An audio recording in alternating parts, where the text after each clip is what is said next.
it's Melissa. In this video, I am going to show you how to get the xTool RA2 Pro. That is the 4-in-1 rotary all set up. So you can use this exact one with the F1 or the P2.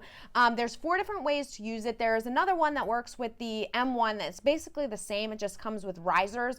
Same thing with the D1 as well. So all of the xTool rotaries are very, very similar. They also, this one I have set up with the chuck, but I'm going to show you how to set it up with the chuck so that you can place a tumbler or a cup, mug or something like that in there to fully rotate. But we also have another video. I have another video on how to use it with the rollers. So if you're ready to get it set up so that you can then go ahead and do your first engraving on a cup or tumbler, let's go.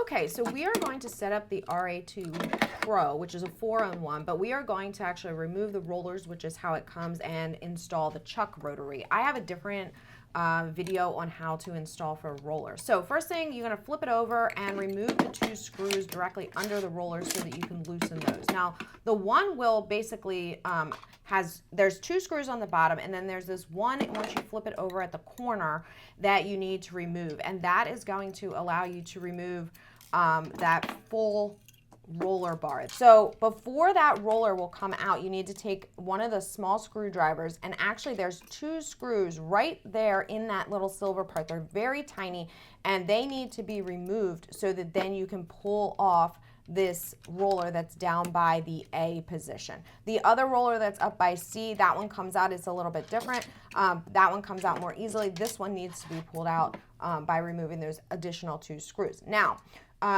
after this, there is this little piece that is supposed to fit and be pressed into the side of the rotary. I will tell you that this thing does not, I could not get it to fit in there.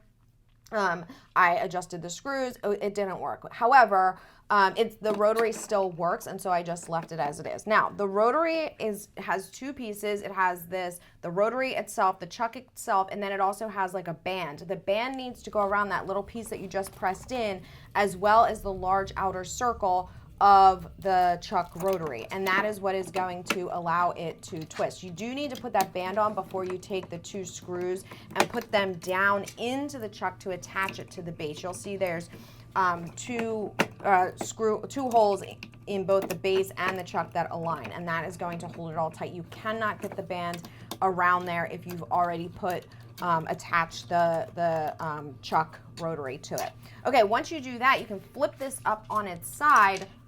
And you have a couple of options for the types of holders that you want to use. So you're going to pick 3 of those that are the same. So you've got this like total L shape, and then you've got this other that's kind of more of an adjustable. I actually went with the one that looks more like a little steps. And those are going to attach to the inside circular piece of the chuck rotary. So you're also going to have 3 silver bars. Those are for like spheres, let's say if you're doing like an ornament or something like that. So each one of these gets 2 screws. And then there's also a chuck adjustment tool, which is going to be what you use to spread these out further. So you'll put a total of 6 of those screws in there to hold the little holders. And then once you are done that, you will be able to attach, if you want, this is an optional, basically a leveling piece on the other side. So what that does is it allows you to hold your piece or your cup or mug or whatever a little bit more stable if you want. However, it does slide on here. There's a little lever you can see on the what would be the closest side to the camera here, and it allows you to lock it into place where you want it. Depending on the size and height of your tumbler or mug, you might not even be able to use it. Then you're going to take the little power cord. It plugs into the side of the F1. There's another piece that comes with the P2, a power piece, and then they all have this little attachment on the side of the rotary so that you can get it. Make sure you collect all of the screws and stuff so that if you decide that you want to use the roller rotary later, you can, reset that up and you have everything you need.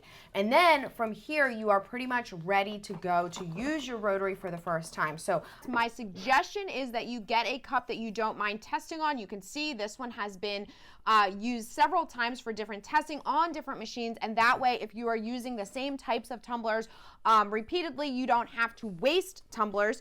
Same thing, you can see I have a couple different ones. This one has a grid on there. I do have a video on how to do the grids as well, so that you can find the best settings and you can get the perfect stainless steel engraved. All the links for everything that you need, including the rotary, the F1, which is perfect portable or for small spaces, all of that stuff is in the description below. See ya.